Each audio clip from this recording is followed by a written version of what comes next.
Hey guys, we're on week 2 of What's Your Job? Whether you are a mechanic or a sales rep or a nurse or a process operator, you have a job here on earth, but you also have a spiritual job, lots of spiritual jobs that we need to be aware of. This week, our job that I want to talk about is obedience. You are called to obedience. Let me start by reading in Deuteronomy 13:4. And it says, "You shall walk after the Lord your God and fear him and keep his commandments and obey his voice. And you shall serve him and cleave to him." And in Deuteronomy 11:26 and 27, it says, "Behold, I set before you this day a blessing and a curse. A blessing if you obey the commandments of the Lord your God, which I command you this day." God wants to bless you. God wants you to have the best of everything. He really does. He's got your best interest at heart, but he wants us to obey him. In John 14:15 and 21 and 23, it says, "If you love me, you will keep my commandments." And in 21, "He that hath my commandments and keeps them, he it is that loves me. And he that loveth me shall be loved of my Father, and I will love him and will manifest myself to him. If a man love me, he will keep my words, and my Father will love him and will come unto him and will make our abode with him." He wants to abide with us. And he says, if you love me, keep my commandments. I was thinking the other day about my own children, and when they are obeying, life is so smooth. Life is peaceful. There is contentment and joy in our home. But when they do not follow the rules, it frustrates me. It makes me want to take their privileges away. I want to ground them so that they'll learn that I want the best for them. I want the very best for them.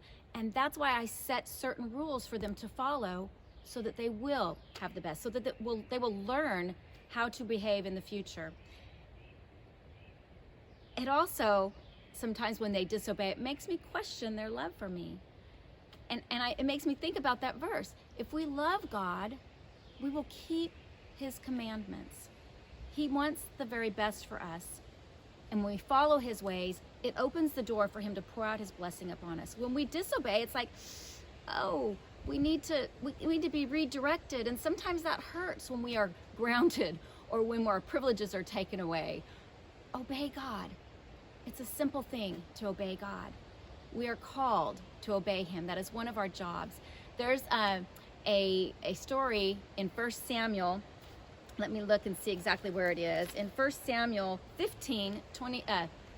Just read 1 Samuel 15. It's kind of a PG-13, maybe a rated R kind of verse or chapter in the Bible, but it's about Saul when he was king, and God told him to go out and destroy this country because they were wicked and they were evil and they were hurting people and just doing all kinds of bad. And God said, get rid of all of them. Keep nothing. And Saul thought it was a good thing. They saved back the king to show, whoo, we got this king. And they saved back a lot of the best of the flocks and herds. And they said, oh, we'll keep out this good stuff and we'll sacrifice it to God. Let's just turn there a second. I have it marked. And God sent Samuel, his prophet, to him.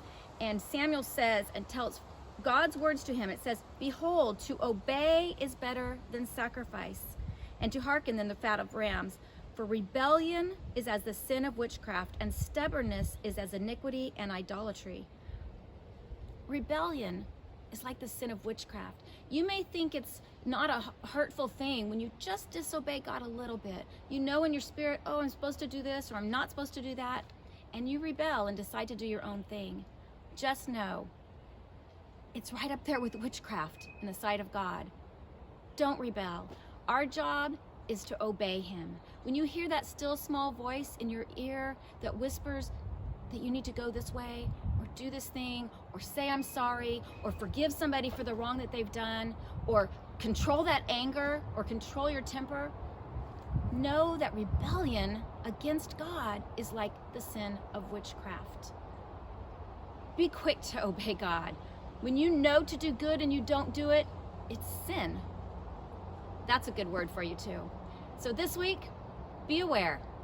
Be aware and practice obedience unto God. It's your job.